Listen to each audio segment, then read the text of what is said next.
की उड़ान पर आज भी असर देखने को मिल रहा है। श्रीनगर एयरपोर्ट से इंडिगो की 16 फ्लाइट्स कैंसिल हुई हैं। इंडिगो की 16 फ्लाइट्स रद्द हो चुकी हैं। 8 आने वाली और 8 जाने वाली फ्लाइट्स रद्द हुई हैं। तो एक बार फिर से ये संकट इंडिगो की फ्लाइट्स का श्रीनगर में भी देखने को मिल रहा है। इससे पहले लगभग 2 हफ्ते का समय हो चुका है जब से इस तरह का संकट देखने को मिल रहा है। इंडिगो की फ्लाइट्स या तो डिले हो रही हैं कई घंटों तक या रद्द की जा रही हैं। और श्रीनगर से आपको ये अपडेट दे रहे हैं, इंडिगो की 16 फ्लाइट्स अब तक कैंसिल हुई हैं। 8 आने वाली फ्लाइट्स और 8 जाने वाली फ्लाइट्स अभी तक रद्द की जा चुकी हैं। पैसेंजर्स को दिक्कत हो रही है। आबिद हुसैन हमारे सहयोगी ज्यादा जानकारियों के साथ जुड़ चुके हैं। आबिद, जरा बताएं क्या जानकारियां मिल रही हैं, क्योंकि पैसेंजर्स सबसे ज्यादा परेशान हो रहे हैं। बिल्कुल, जिस तरह से आपको मालूम है गुज़श्ता कई रोज से ये मुल्क भर के मुख्तलिफ एयरपोर्ट पे ये हाल देखने को मिल रहा है और यही हाल लगातार श्रीनगर इंटरनेशनल एयरपोर्ट पे भी देखने को मिल रहा है। और हालांकि दिन के लिए 36 जो मूवमेंट्स थी वो थी आज, लेकिन उससे पहले अभी तक 16 जो परवाजें हैं, यानी यहाँ से जाने वाली 8 और यहाँ आने वाली 8 इंडिगो की जो परवाजें हैं वो कैंसिल हुई है। तो आप अंदाजा लगा सकते हैं जो ये 16 परवाजें थी इनमें कितने मुसाफिर ट्रैवल कर रहे होंगे और अब उनका क्या हाल होगा और कितनी परेशानियों का सामना उन्हें करना पड़ रहा है। क्योंकि गुज़श्ता चंद रोज से लगातार हम ये देखते आ रहे हैं कि इंडिगो की जो परवाजें वो कैंसिल हो रही है, मुसाफिर को परेशानी का सामना करना पड़ रहा है। और खासकर श्रीनगर में जो टूरिस्ट आ रहे हैं उनको काफी मुश्किलात का सामना करना पड़ता है, क्योंकि उनका जो ट्रिप है वो शेड्यूल्ड होता है। ऐसे में जब वो ट्रिप अपना खत्म करते हैं, वो एयरपोर्ट पहुंचते हो, फ्लाइट एक कैंसिल हो जाती है तो उनकी परेशानी में इजाफा हो जाता है। और ऊपर से अब ठंड का मौसम है तो ठंड के मौसम में उस तरह के इंतजाम नहीं है। हालांकि एयरलाइंस की जानिब से कोई क्लियरिटी नहीं है और पैसेंजर्स भी। बिल्कुल आबिद, यही मेरा दूसरा सवाल था कि एयरलाइंस की जानिब से किस तरह की जानकारियां साझा की जा रही हैं पर्यटकों को, क्योंकि बहुत सारे लोग तो यहाँ घूमने के लिए आते हैं और फिर उनकी छुट्टियां खत्म हो जाती हैं, होटल्स की बुकिंग उनकी कंप्लीट हो जाती है और ऐसे में फिर वो आज वापस जाने के लिए इंतजार कर रहे होंगे और ऐसे में फ्लाइट्स का रद्द हो जाना कहीं ना कहीं बहुत बड़ी परेशानी का सबब है उनके लिए। सही कहा आपने, क्योंकि एक तो फ्लाइट का रद्द होना और ऊपर से फिर एयरफेयर्स में भी इजाफा हो जाना। आप देखते आ रहे हैं गुज़श्ता चंद रोज से एयरफेयर्स आसमान की रेट है और लोगों को मुश्किलात का सामना है।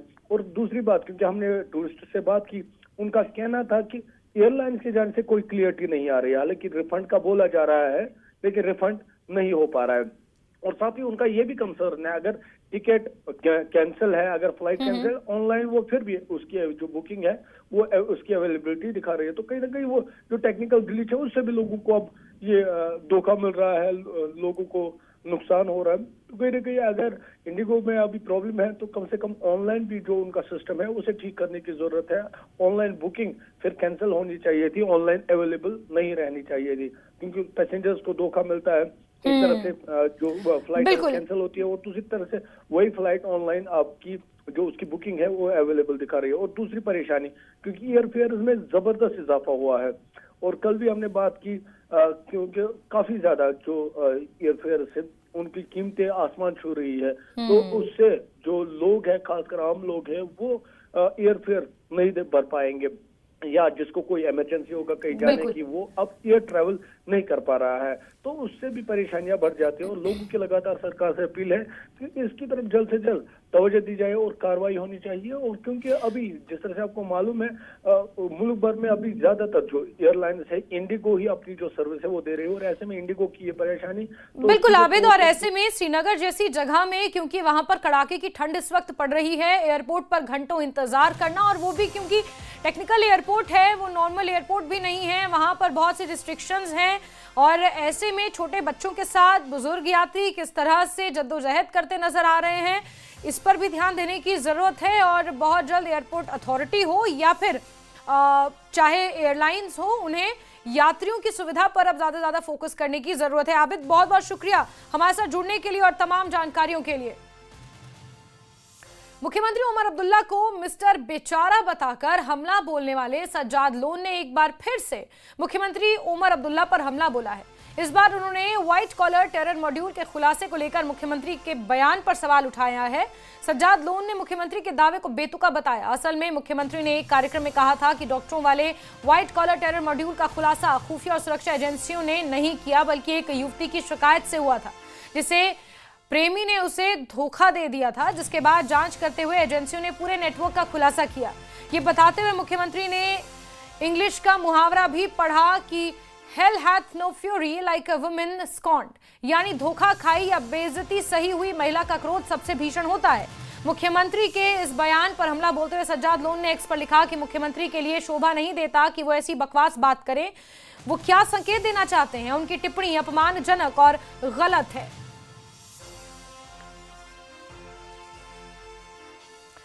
तो मुख्यमंत्री उमर अब्दुल्ला पर सज्जाद गनी लोन अमूमन हमलावर रहते हैं और इस बार तो उन्हें मौका तब मिला जब मुख्यमंत्री उमर अब्दुल्ला ने व्हाइट कॉलर टेरर मॉड्यूल का जिक्र एक सभा में किया और फिर उन्होंने एक इस तरह की टिप्पणी की जिस पर सज्जाद लोन ने कहा कि मुख्यमंत्री उमर अब्दुल्ला को इस तरह की भाषा का इस्तेमाल करना शोभा नहीं देता। सीधे रुक कर लेते हैं सरोज कफील का, हमारे सहयोगी जुड़ चुके हैं फोन लाइन पर। सरोज, अमूमन हमने देखा है कि सज्जाद लोन निशाना साधते रहते हैं मुख्यमंत्री उमर अब्दुल्ला पर, और इस बार जिस तरह का बयान मुख्यमंत्री उमर अब्दुल्ला ने दिया है, सज्जाद गनी लोन को शायद उन्होंने खुद ही मौका दे दिया। जब उनकी प्रेस कॉन्फ्रेंस भी हुई तब भी उन्होंने शुरुआत ही की सीएम को मिस्टर बेचारा कह रहे हैं कि रियल मुद्दों की बात नहीं कर रहे हैं। वो जो एक समिट हुआ था दिल्ली में 2 दिन पहले, वहां पर उनसे एक सवाल पूछा गया था यही दिल्ली ब्लास्ट के हवाले से, जहां पर उन्होंने कहा था, वो हम सभी जानते हैं कि किस तरह से एक जो लड़की है हार्ट ब्रोकन, उन्होंने वर्ड इस्तेमाल किया कि किस तरह से लीड हुआ फिर इस टेरर नेक्सस की तरफ, जो यहाँ की पॉलिटिकल गलियारों में हकीकत कहें तो सही नहीं गया है। न सिर्फ सज्जाद लोन, कई सारे और पॉलिटिशियंस जो है इस वक्त बात कर रहे हैं, कह रहे हैं कि सीएम उमर अब्दुल्ला को इस तरह के बयान नहीं देने चाहिए। और कहीं ना कहीं सज्जाद लोन ने ये भी कहा कि फादर जो इनके हैं वो कांग्रेस की भाषा बोल रहे हैं, सीएम जो है यानी कि इनके बेटे उमर अब्दुल्ला ये भाजपा की बोली बोल रहे हैं। तो ये कंफ्यूजन हमें कहीं ना कहीं क्लियर करना है, क्योंकि यही वो सीएम है जिसने वोट बटोरे थे हम सबको कह के कि हम लोग बीजेपी से हैं, लेकिन जो इस वक्त वो दिल्ली में नरेटिव दे रहे हैं वो कुछ और होते हैं, जब वो कश्मीर लौटते हैं उनका नरेटिव कुछ और होता है। लेकिन इस तरह के बयान स्पेशली सिक्योरिटी के हवाले से उनको नहीं देने चाहिए, ये बिल्कुल जेब नहीं देता स्पेशली एक सीएम के लिए। तो इस तरह से आप देखिए विवाद छिड़ा है। अब सीएम उमर अब्दुल्ला भी 9 तारीख को यहाँ वापस आएंगे, उसके बाद जरूर ये लाजिम है कि जो यहाँ की पॉलिटिकल पार्टीज है वो घेर लेंगे उन्हें इन स्टेटमेंट्स पे।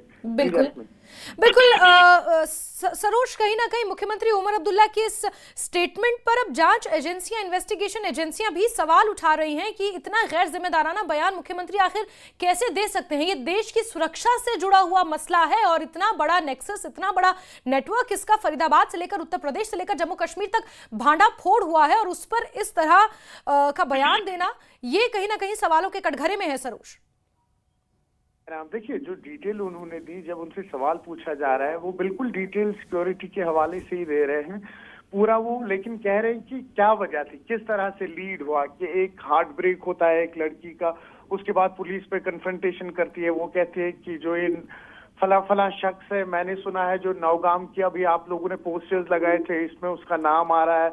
उसके बाद एक मौलवी से पूछताछ होती है, तो उसके बाद वो मौलवी एक डॉक्टर का नाम देता है, फिर एक और डॉक्टर का नाम आता है। तो जाहिर सी बात है सिक्योरिटी के हवाले से थोड़ा गैर जिम्मेदाराना है। बिल्कुल, जो उन्होंने लैंग्वेज यूज की वो कहीं ना कहीं बिल्कुल सरोज, जिस तरह की लैंग्वेज उन्होंने यूज की उसी पर सवाल है। सरोज, बहुत शुक्रिया हमारे साथ जुड़ने के लिए। और इसी खबर पर हमारे सीनियर एडिटर तेजेंद्र सिंह सोडी जी जुड़े हुए हैं।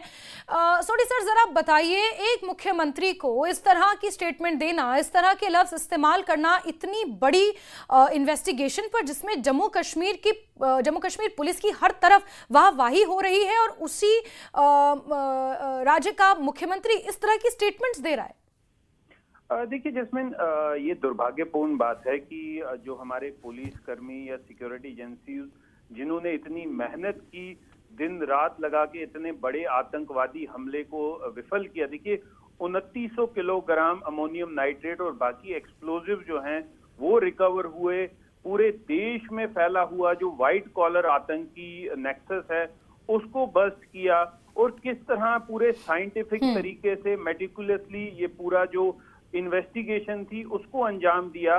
और फिर जम्मू कश्मीर के चीफ मिनिस्टर उमर अब्दुल्ला एक मंच पे ऐसा बयान देते हैं कि ये जो पूरा नेक्सस था वो बस्ट हुआ क्योंकि एक लवर जो थी उसको धोखा मिला और उसने अपने बॉयफ्रेंड के बारे में जाके पुलिस को जानकारी दी। देखिए, डे 1 से हमें ये जानकारी मिल रही है और जम्मू कश्मीर पुलिस इस बात को बिल्कुल स्पष्ट कर चुकी है। एक प्रेस नोट भी जारी किया गया था जिसमें ये बताया था कि वो लोग जो पोस्टर लगा रहे थे उनको सीसीटीवी फुटेज में देखा गया था नौगाम इलाके में, और वहां से ये पूरा जो पूरा नेक्सस था वो बस्ट हुआ है। देखिए, उमर अब्दुल्ला क्योंकि जम्मू कश्मीर के चीफ मिनिस्टर और सिक्योरिटी और लॉ एंड ऑर्डर जो है वो उनके पास नहीं है, उनके पास कोई जानकारी उन्हें नहीं दी जाती, तो कहीं ना कहीं ये लग रहा है कि उमर अब्दुल्ला को रूमर मॉन्गरिंग नहीं करनी चाहिए, अफवाहों पे यकीन नहीं करना चाहिए जिससे हमारे सुरक्षा बल, जम्मू कश्मीर पुलिस का मनोबल पे असर पड़े।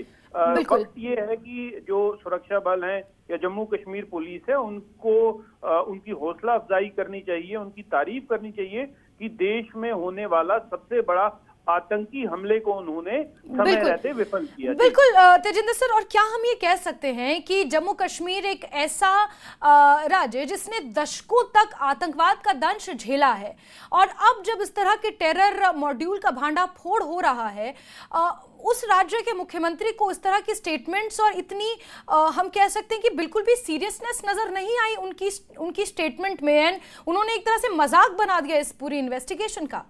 देखिए जैस्मिन, बिल्कुल सही कहा आपने, और जितने भी सीनियर पुलिस अधिकारियों से मैंने बात की है जब से ये स्टेटमेंट सामने आई है, वो भी अचंभे में हैं कि एक यूनियन टेरिटरी के जम्मू कश्मीर के चीफ मिनिस्टर जो पहले यहाँ पर एक स्टेट के चीफ मिनिस्टर रह चुके हैं, जिन्हें सिक्योरिटी की पूरी जानकारी उस वक्त दी जाती थी और समझते हैं कि सिक्योरिटी एपरेटस कितना सेंसिटिव मसला है जम्मू कश्मीर में, इस तरह का बयान देना एक पब्लिक मंच से उन पुलिस अधिकारियों का ये कहना है कि चीफ मिनिस्टर को अगर उनके पास ये जानकारी नहीं है, वो प्रीवी नहीं है क्योंकि सिक्योरिटी उनका डोमेन नहीं है, तो उन्हें इस तरह के बयान नहीं देने चाहिए, क्योंकि पूरी इन्वेस्टिगेशन को पूरे इस जिस तरह से पुलिस ने या बाकी सिक्योरिटी एजेंसीज इस केस को हैंडल कर रही हैं, इस तरह के बयान देना कहीं ना कहीं, और दूसरी एक और चीज है कि इस तरह के बयान देकर एक लड़की को वो टारगेट बना रहे हैं उन आतंकवादियों का, क्योंकि आतंकवादी अब उस लड़की को ढूंढने की कोशिश करेंगे, चाहे वो एग्जिस्ट करती है नहीं करती है, लेकिन किसी को आप टारगेट बनवा रहे हैं उसकी डिटेल्स देकर। हालांकि उसका उस लड़की का इसमें कोई रोल नहीं है, जो हमें जानकारी मिली है। ये उमर अब्दुल्ला क्योंकि कुछ रूमर फैले हुए थे और उन्होंने एक मंच पे कहा है जो नहीं कहना चाहिए। बिल्कुल तेजिंदर सर, बहुत बहुत शुक्रिया हमारे साथ जुड़ने के लिए और तमाम जानकारियों के लिए। और इसी के साथ बुलेटिन में फिलहाल के लिए बस इतना ही। आदाब।